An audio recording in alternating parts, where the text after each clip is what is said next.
In the world of skiing, Alberto Tomba is the best-known star, but he's also one of the best technically too.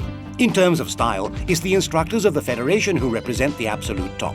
In our lessons, the instructors will take us on a voyage of discovery among the features of great skiing. Alberto Tomba will be the demonstrator when it comes to racing and competition, but he'll also be giving us precious advice about our lessons and everyday skiing. Tutti pronti? Possiamo All ready? cominciare? Allora, Can we via con le start? nostre lezioni. Okay, off on our lessons then.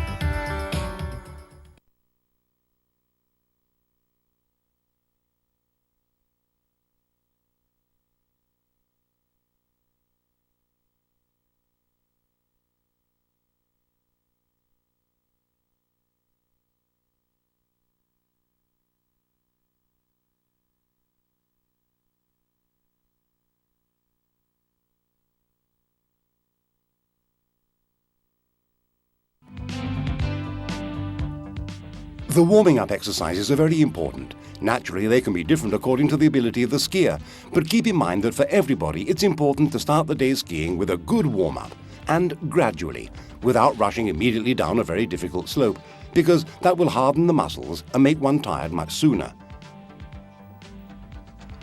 But let's start from the beginning. The first thing to learn for a beginner is how to hold the poles. You see the instructor is showing the right way to hold the pole with the strap under the palm of your hand. This in order to have a good grip and be able to use the pole more effectively. A good grip on the pole is particularly important when taking one's first steps on the snow, because it helps to keep one's balance and stay upright. This, on the contrary, is the wrong way to hold the pole. It's done particularly by children who obviously find this a much more natural way of holding it. Let's now move on to real warm-up exercises. Firstly, some arm rotations, which are certainly very useful, and a series of bending and stretching exercises for the joints. And finally, good twisting exercises for the hips, which help edging the skis. But watch out also for the neck, because one can easily pull one's neck muscles in high mountains when it's very cold. Now, the correct warm-up for your legs, the abductors. We all know how important the legs are for a skier. A skier uses all his muscles, but obviously the legs are the core of skiing. Now, our instructor starts performing the basic movements of skiing and starts becoming familiar with her equipment, something which you should do too when you start skiing.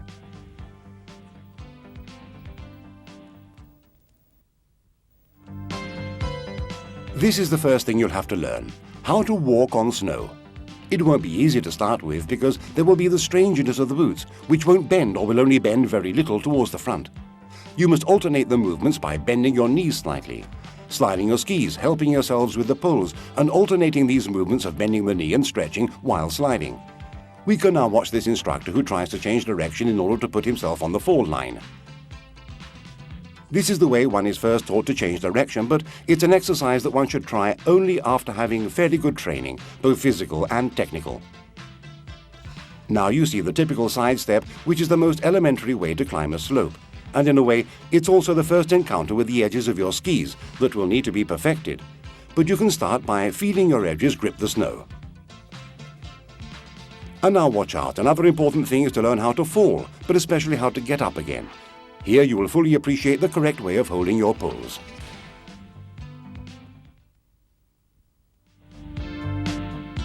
Let's now see the parallel ski sliding in order to learn to dominate the unnatural sense of sliding on your feet and to find a good balance. The slope should be almost flat. You start moving by pushing with your poles. Let's see how. From starting position, you plant the poles on the side of your boots. You bend slightly forward and push with your arms. Now, if the slope is a bit steeper, one push should be enough to go.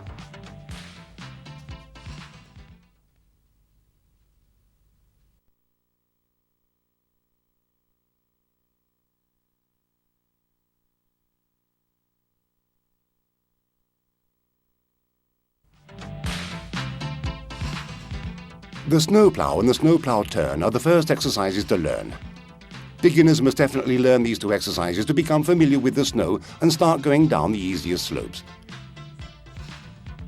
Now, together with our instructors, we can start to analyze the main characteristics of snowplow. The backs far apart, the fronts almost touching, knees slightly bent, your eyes looking forward and the arms in a position which helps you keep balance. This is the ideal position to keep. The typical mistake in this exercise is to cross the fronts. This is a typical snowplow from a fall line. Whereas now we can see a snowplow traversing run, in this case the lower ski is more open than the other one, because it supports most of the skier's weight. The slightest steepness of the slope helps us slide towards the stop zone, which, at least for the first attempts, should be flat. You see the left ski, the downhill one, is more open than the other one and has more pressure on it. Here's another snowplow on a traversing run, but with a turn on the fall line. To start the turn, we use the general biomechanic action, which, thanks to the force of gravity, helps our skis turn towards the fall line. In order to reach the fall line, the voluntary action of the feet is also very important. Here it is. When we finally reach the fall line, we can decide either to slow down or stop by lowering ourselves and opening the backs of the skis further. Right, having grasped the way the snowplow works, we'll be able to connect turns with snowplow traversing runs. Here we have to alternate the general biomechanic action with the voluntary action of our feet in order to get back on the next traversing run. Until we eliminate it completely, we'll obtain a series of biomechanic and voluntary actions which are perfectly coordinated, resulting in a series of snowplow turns. Right, you can see the action of the upper body, which is turned towards the front of the ski external to the turn, so that we can follow the turns with the whole body.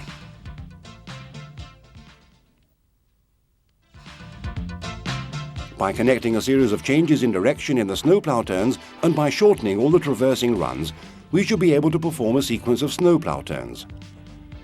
With practice, we'll be able to shorten traversing runs more and more, as our instructor is doing at the moment, whereas at the beginning these will be necessary to find the right starting position for the turns. What you are watching now is probably the first step towards having fun on skis. It's an important fundamental step in the career of any skier.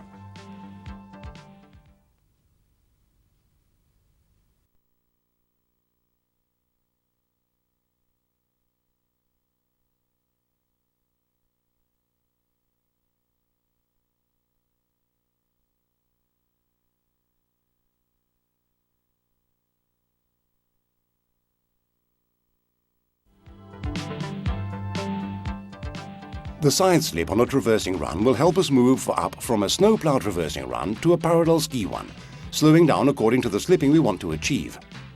For a beginner, the side slipping on a traversing run starts with a snowplow, and our instructors will show us how to lose speed without losing control of the skis. The first few times it's best to choose a smooth, well-prepared slope so that you don't bump into lumps of snow when your technique still needs to be perfected. The exercise involves bringing the hillside ski nearer by lowering the center of gravity. Weight distribution starts when the movement of the hillside ski begins. The edge of the lower ski, which up to now held all the weight, is now relieved a bit in order to distribute the braking action between the two. The hillside ski was particularly flat in the snowplow position of the traversing run. It then moves closer to the other ski, which is perpendicular to the fall line, and its edges start gripping the snow, thus producing a brake action which allows the skier to slow down, as you see in these images. It's enough to increase or decrease the pressure on the edges to speed up or slow down. For beginners, this is a good exercise for learning how to use and feel the edges of their skis. Another good exercise for this is the elementary turn. You can see it now. In the elementary turn from the fall line, the starting position is the same as that of the snowplow from the fall line. You start the turn, and when the internal ski goes over the fall line, you start lowering your center of gravity, and at the same time, you start bringing the hillside ski closer until the two skis are parallel to each other. The exercise ends with a side slip. In this exercise, the action of the feet is very important because it helps to set out the turn and the achievement of having parallel skis. Let's now see how to connect traversing runs with elementary turns. We start from a traversing run on parallel skis and in balanced position, and we begin the turn thanks to the action of the feet. When the inside ski goes over the fall line, we start lowering our center of gravity and we close the back of the skis, so they are parallel to each other again during the side slipping phase and back to starting position.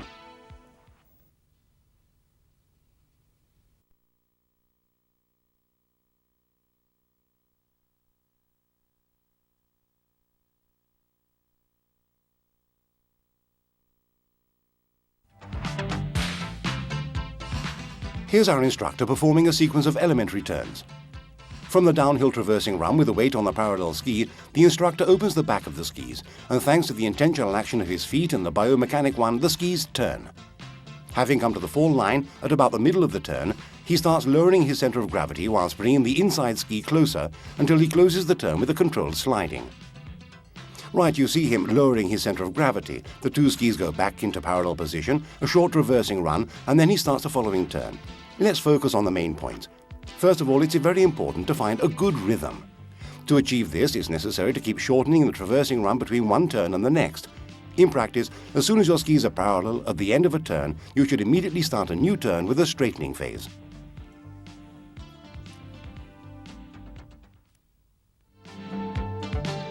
Let's now move on to the next exercise, the traversing run. It's not a controlled sliding, but a precise line. Your hips, knees and ankles should be constantly at work to adjust to snow undulations. The position, as you can see, is the basic one, with the weight evenly distributed on the parallel skis and with the correct edging of the skis. It seems very easy, but sometimes one is faced with a sudden icy part, and then it's really important to work well with your ankles and knees in order to increase the angulation of the edges so that you don't lose your course.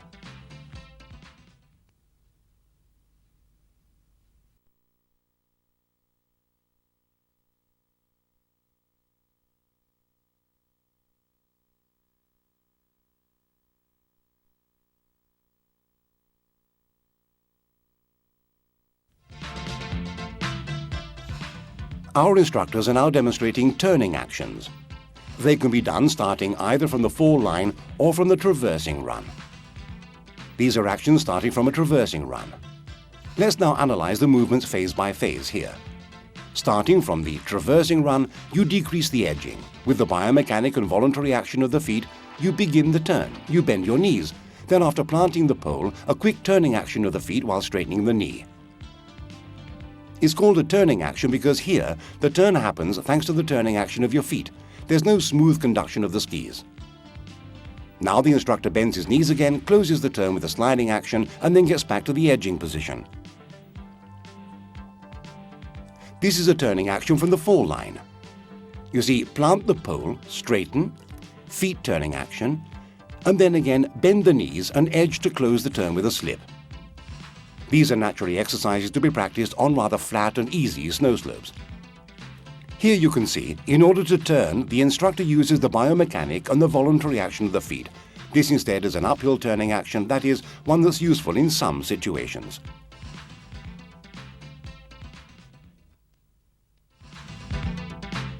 Let's now try to connect one turning action to the next so that we can get to the end of the slope a bit quicker. In order to connect one turn to the next, when you complete the first turn, instead of ending it with a side slip, you should immediately start a new traversing run. Plant the pole, feet turning action and straighten, edging with little side slips, and then you can see he starts the next traversing run, takes weight off the skis. The skis are now flat, the tips start to point downhill. He plants the pole, the feet turn and again bends his knees and edges slightly. You now see the instructor again in a more comfortable position. He points the tips of the skis downhill, bends his knees, plants his pole and again turns his feet, which allows him to turn towards the next turn. Naturally, when you start doing turning actions, you will connect them by rather long traversing runs. But once you get the hang of it and have learnt about rhythm, you'll be able to end one turn and start the next one immediately.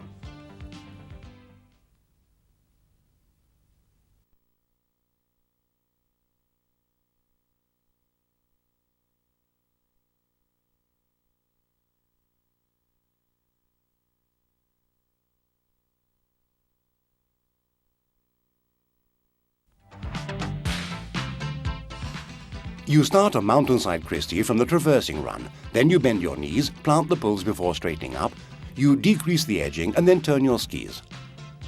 Once again, once you've begun your turn, you start a knee-bending movement in edging, and then you slow down, continuing uphill.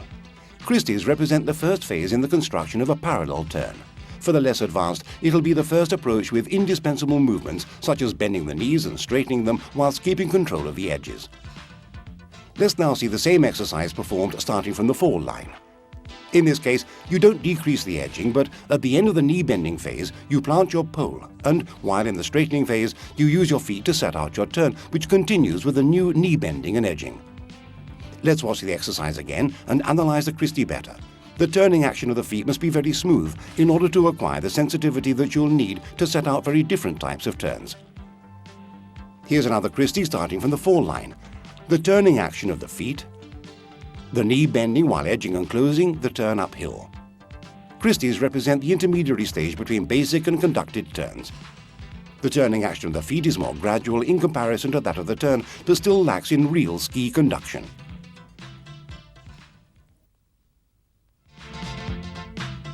The downhill Christie also starts from the traversing run and is another fundamental exercise that teaches you the Christie turns. In this case, we connect two curves directly with the traversing run. You can see that the instructor, when he ends the knee-bending process with a slight straightening, keeps following the same diagonal route, so that he can then perform another Christie but in the opposite direction. The turning action of the feet is distributed along the whole turning range, and the weight remains predominantly on the external ski. It's important to be aware of the ski's edges and react to the different snows one may encounter if the snow were not the same, and particularly if it were hard. The straightening process in edging eases the passage of the edges. In the second part of the turn, you continue the turning action whilst bending your knees and still edging.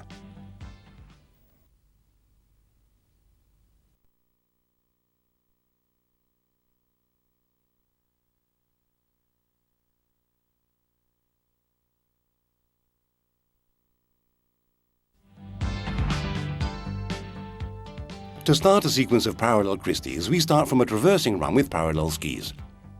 Having achieved a speed that will allow an acceptable rhythm, we start the knee bending, then the straightening with ski angulation and pole planting, and then the turning action of the feet that starts the turn. With a parallel turn, the turning action of the feet has to be spread over a time range in order to maintain the correct turning route. Planting the pole correctly is very important. The right time is as soon as the straightening and angulation phase starts. In this exercise, you already see a certain surge for edging, which will be kept while stretching and bending. Now let's analyze the straightening itself with the movement of the hips and knees, which for the moment is only upward and forward and only slightly towards the inside of the turn. You see, the weight is well distributed on both skis that are parallel but not too close, so as to keep a better balance. There is obviously a natural movement of the pressure towards the inside of the turn, counteracting the centrifugal force and balancing the skier's mass.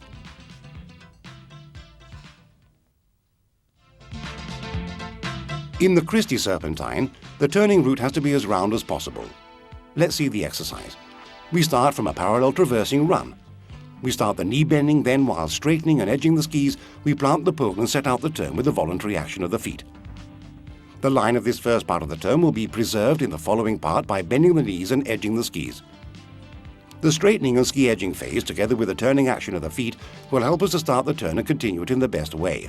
The straightening movement has to be upward, but also slightly forward, and should never be neither too quick nor too abrupt. The straightening and ski edging must be adequate for the width of the turn and reach its apex on the fall line. From then on, we'll start the knee bending, ski edging phase while continuing the turning action of the feet.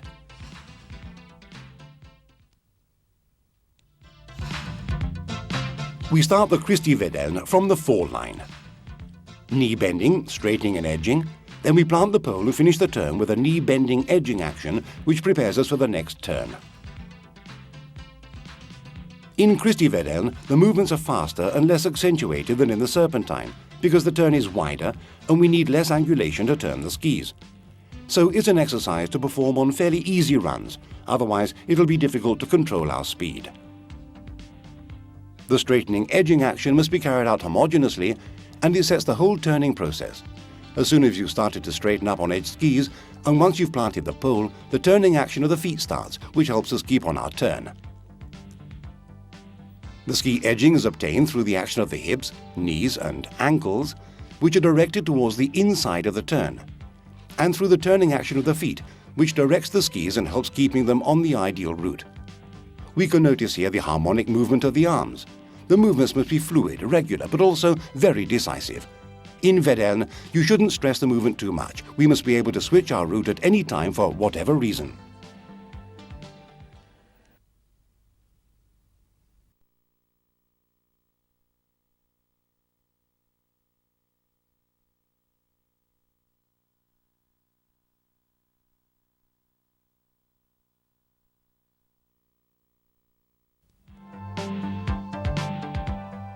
The conducted traversing run allows the skier to follow a precise route and turn exactly where he wants. Here are our instructors performing a conducted traversing run. To give ourselves a little help, the first few times we can start with the skis already pointing in the direction we want to go in, then later we'll start the traversing run from a turn.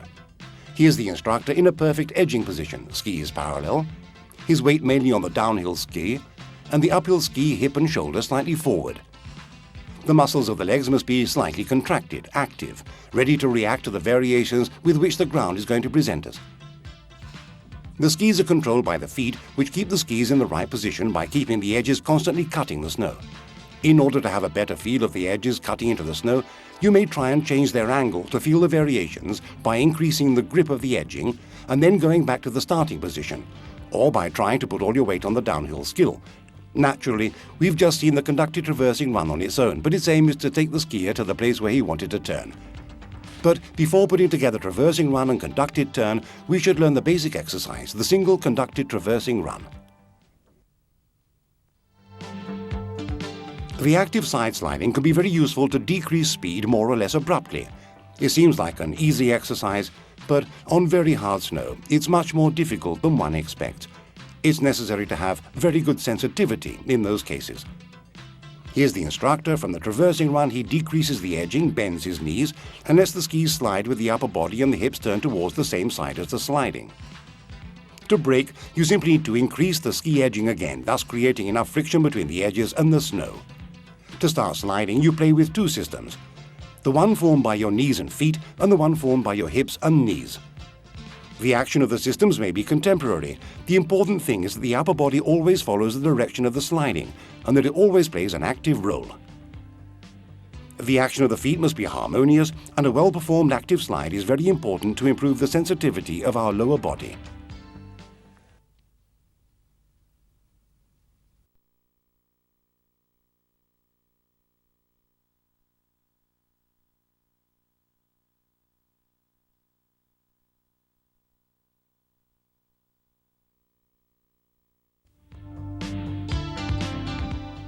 Conducted turns remain a fundamental step in the training of a good skier.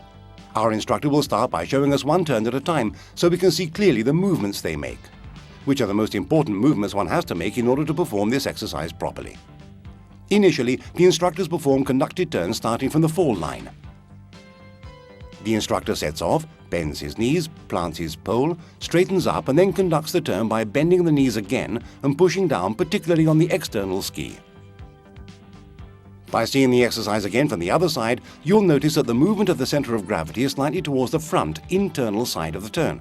This bending towards the inside front of the turn happens both when he bends his knees and when he straightens up, and will be towards the opposite direction for the next turn by moving the hips towards the inside of the next turn. The skis are parallel, but their edging keeps changing. The body weight is mainly on the external ski. The internal one has to be kept ready to be pushed down in case of difficulty.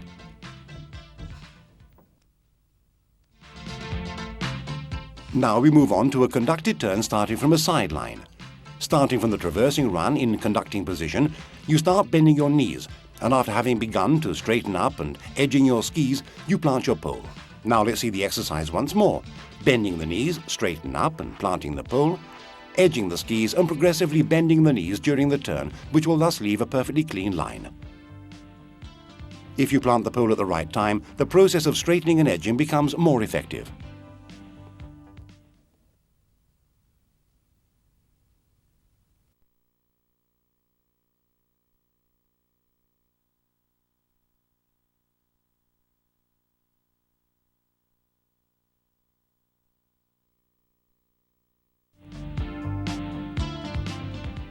Veden has to be practiced starting at quite a high speed in order to be able to perform enough turns without losing the initial speed.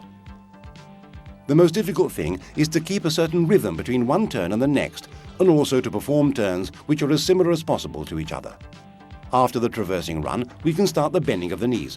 During the straightening edging phase, we'll give the skis the turning direction which we'll conduct with the following phase of knee bending edging. It's a gradual, smooth movement that marks the passage between one turn and the following one, performed by always keeping the right edging and by keeping the weight slightly on the ski external to the turn.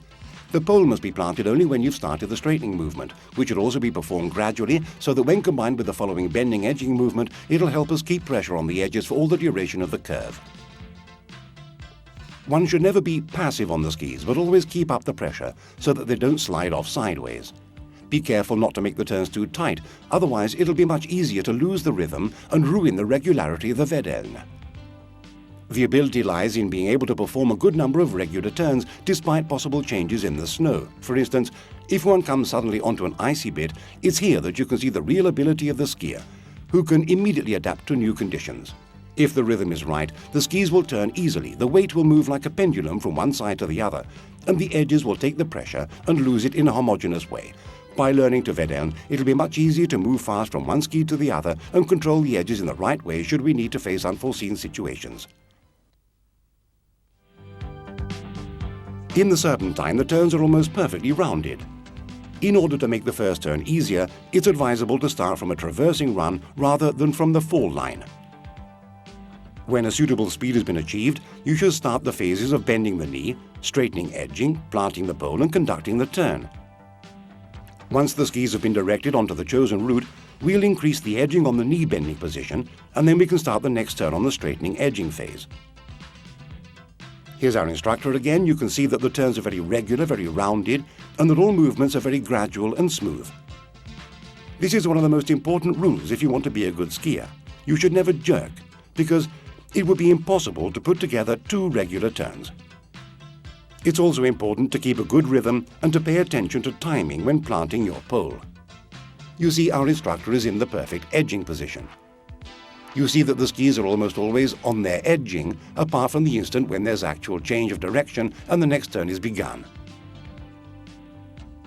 The time needed to change direction is reduced to the minimum, but in that second, it's important to keep a clear mind, to know exactly what you're doing and perform all the necessary movements, such as straightening the knees and twisting the hips towards the inside of the turn. All this will be even more difficult when you find hard snow.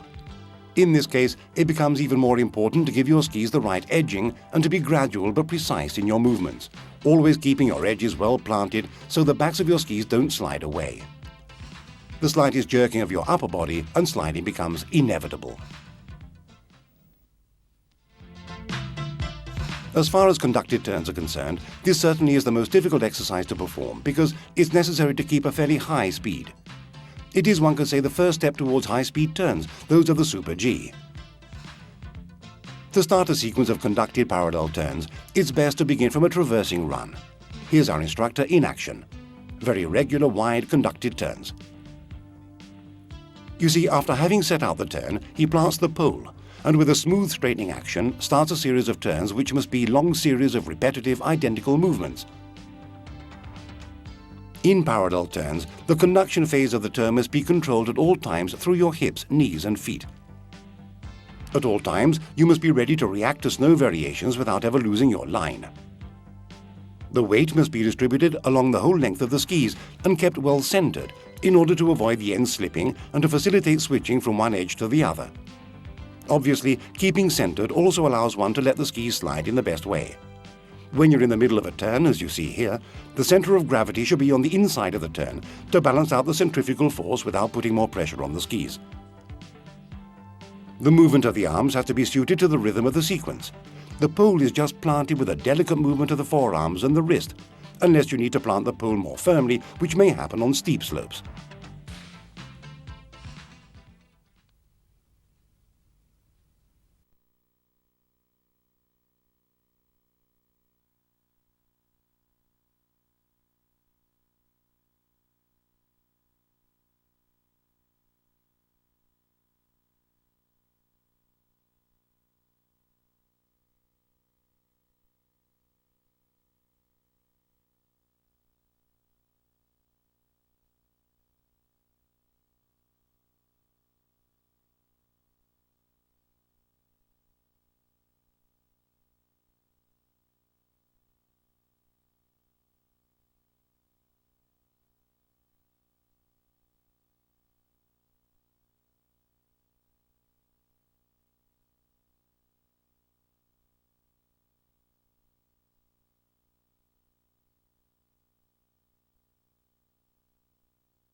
You are looking at the main menu.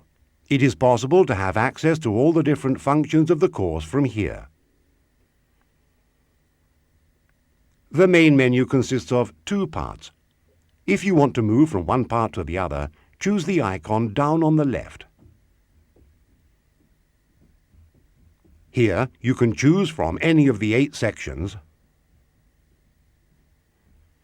or see them one after the other by using the Play All icon. You can also consult the glossary, which contains the main skiing terms, thanks to the Text icon. If you want to end viewing and quit the program, choose the icon down on the right. Once you have chosen your section, you can follow a single lesson, or see them one after the other with the Play All control. During the lesson, by pressing an action button on the remote control, a list of the following functions will appear. Return to main menu. Return to section menu. Back fast. Continue lesson. Forward fast. Slow motion. Listen to Tomba's advice. If you have any doubts or want to learn more about the subjects discussed in the lesson, go back to the glossary. Choose the initial letter of the word.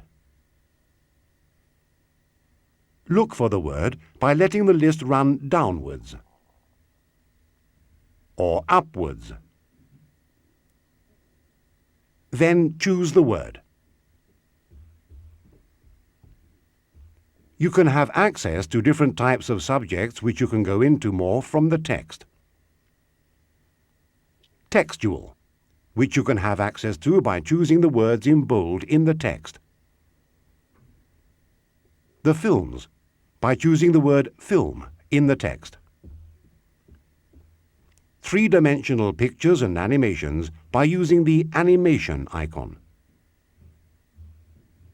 Or listen to Tomba's advice. In some cases, you will find that some icons have not been activated and therefore can't be chosen. You are now ready to ski with Alberto Tomba.